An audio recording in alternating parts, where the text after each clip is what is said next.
Good morning, sir. This is my report. Number 4. During violent stage.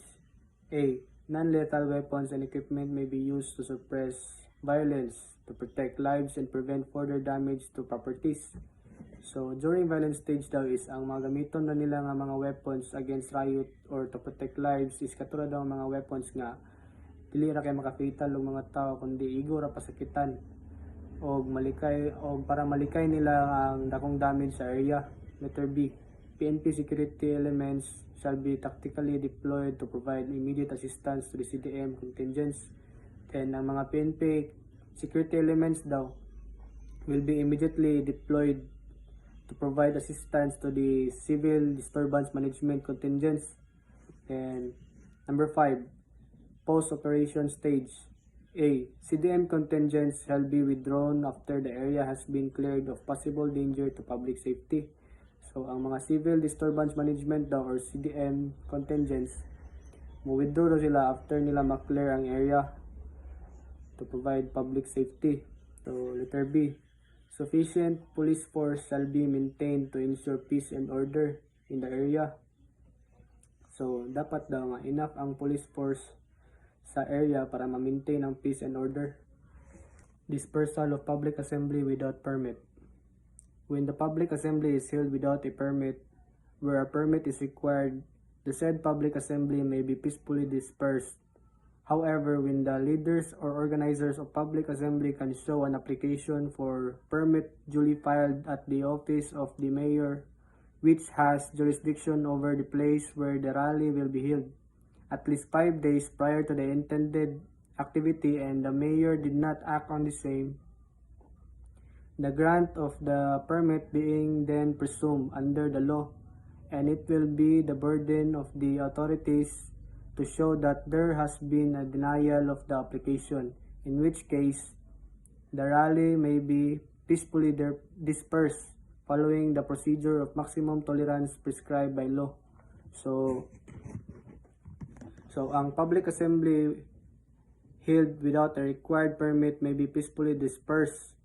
However daw, if ang organizer nag-provide og proof of a permit application filed with the relevant mayor's office at least 5 days prior to the event and no action has been taken by the mayor, the permit is presumed granted. In such cases, authorities must prove the application was denied before peacefully dispersing the assembly following procedures of the maximum tolerance.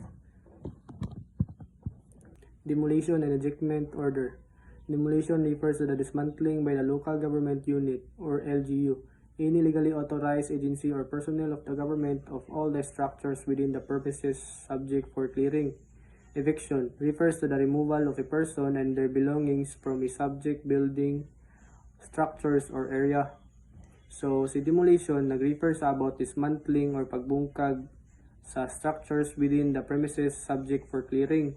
So, si evictions pod nag-refer sa about removal or pagpahawa sa mga person o pagdala sila mga belongings from a subject building, structure, or area. According to the Urban Development and Housing Act of 1992, eviction or demolition as a practice shall be discouraged.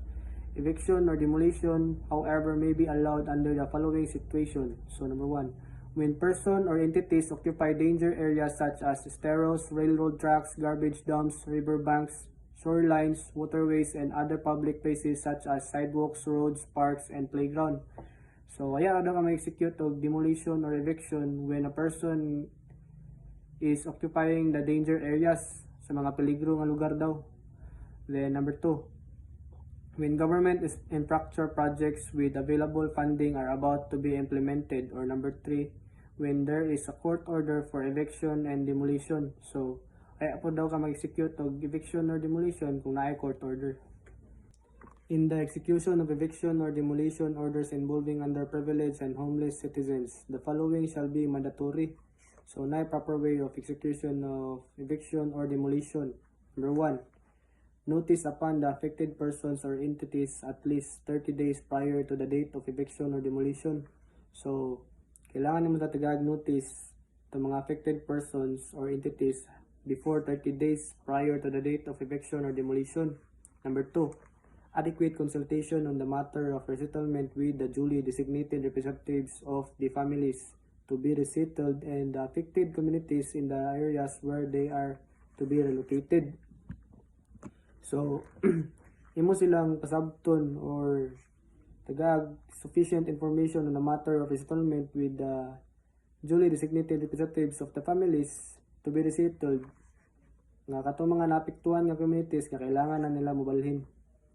Number 3, the presence of local government officials or their representatives during eviction or demolition. So kailangan po ng presensya sa mga local government officials or mga apil ang mga representatives during sa pag-execute sa eviction or demolition. Number 4, proper identification of all persons taking part in the demolition. So before sila mag-execute og demolition, kailangan nila og proper identification or IDs or magpaila-ila sila before nila execute ang demolition. Number 5, execution of eviction or demolition only during regular office hours from Mondays to Fridays and during good weather unless the affected families consent otherwise. So, haya na sila maka-execute o eviction or demolition only during regular office hours, during Monday to Friday, or nindot yung panahon. Number 6, no use of heavy equipment for demolition except for structures that are permanent and of concrete materials. So, dili na nila kailangan ng heavy duty nga equipment unless except kung naay structures nga concrete materials. Number 7, proper uniforms for members of the Philippine National Police who shall occupy the first line of law enforcement and observe proper disturbance control procedures. So, ang PNP personnel daw dapat naka-proper uniform before the execution of demolition. Kaya mo sila ang frontliner. Then, sila po nang ga-observe sa areas. Number 8, adequate relocation whether temporary or permanent. Then, kaning number 8 is dapat sufficient ang imong information about sa pag-relocation sa area, ma-temporary man or ma-permanent. Role of the PNP in the enforcement of a demolition and ejectment order. According to the PNP Operational Procedure Manual 2021, the role of the PNP in the enforcement of a demolition and ejectment order are as follows. Police assistance in the enforcement or implementation of a demolition or ejectment order shall be granted only upon a written request of the sheriff or equivalent officer in quasi-judicial and administrative bodies accompanied by a valid order issued by a competent court, quasi-judicial or administrative body. So, ang police assistance daw is hayaan na sila mag-implement o demolition or ejectment order kung nagsulat o nag-request sa order is ang sheriff or equivalent officer in quasi-judicial and administrative bodies accompanied by a valid order issued by a competent court, quasi-judicial or administrative body. The proponent shall only be provided with police assistance upon presentation of certification from the local housing board that requirements under RA 7279 are complied with for urban areas. The police assistance shall be coordinated with the concerned LCE before the enforcement. In no case shall a demolition involving informal settlers be affected without a pre-demolition conference with a presence of all parties involved. The conduct of pre-demolition conferences in cases where the affected families are informal settlers shall be mandatory before the provision of police assistance. So mag-conduct ya po na sila og pre-demolition as warning sa affected areas. Then before the provision of the police assistance. The duties of PNP personnel in any demolition or ejectment activity shall be limited to the maintenance of peace and order, protection of life and property, and enforcement of laws and legal orders. So ang duties sa PNP personnel dito sa pag-implement nila og demolition or ejectment activity is limited ra na ilahang limited ra na ilahang trabaho dito. Like tig-maintain na sila sa peace and order, then protect of life and property, and enforcement of laws and legal orders. PNP personnel tasked to provide police assistance shall be in prescribed uniform during the actual demolition. They shall be limited only to occupying the first line of law enforcement and civil disturbance control. Shall not participate in the physical dismantling of any structure or subject of demolition and shall use only necessary and reasonable force. So, ang mga PNP personnel daw is dapat inig-implement sa demolition or ejectment is naka-prescribed uniform sila during the actual demolition. Then, limited ragid lang ilahang buluhaton nito as a law enforcement. Then, sila ang tig-control sa area. Then, dili sila magtabang og demolish sa lugar. Dapat sila ra ang magbantay sa palibot, mag-maintain sa peace and order. Procedures in the enforcement of a demolition and or ejectment order. Here are the enforcement procedure in a demolition and or ejectment order. A. Risk and threat assessment shall be conducted. As a PNP personnel, dapat kabalo na ka nga nagi risk and threat pag-abot sa demolition and ejectment activity. Letter B. PNP personnel should be informed of the prevailing situation and their task. Dapat ang PNP personnel is nakabalo sila sa ilang situation sa area and their tasks. Letter C.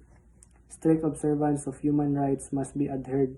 So, isa pag nag-conduct mo diya o ganing demolition or ejectment nga activity, dapat i-remain gyapon niyo ang human rights.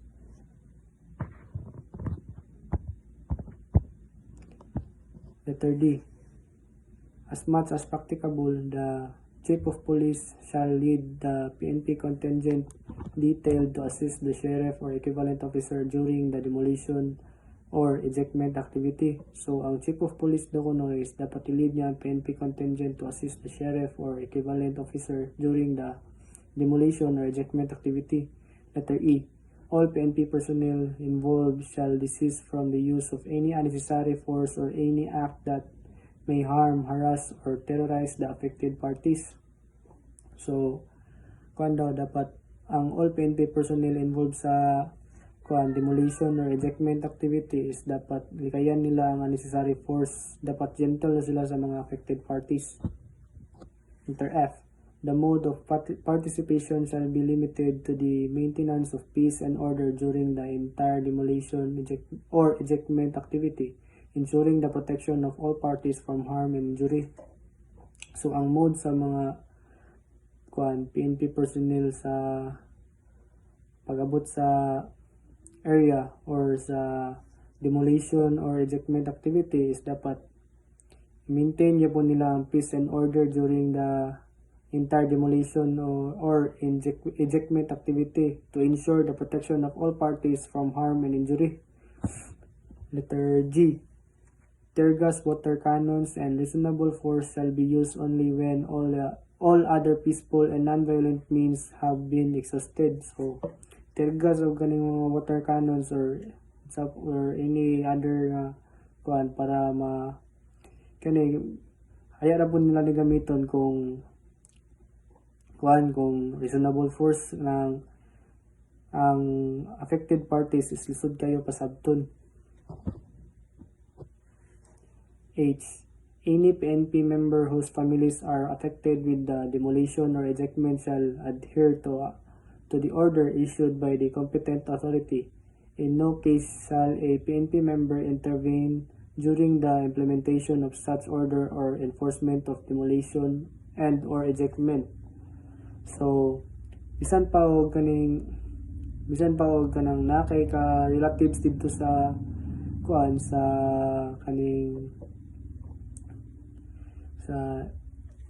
demolition or ejectment nga activity nga area, bisa pag relatives mo na sila kung unsay nakabutang sa order nga kailangan na sila ipa-demolish, dapat tumanong gyapon nimo na bisan pag imo na silang relatives.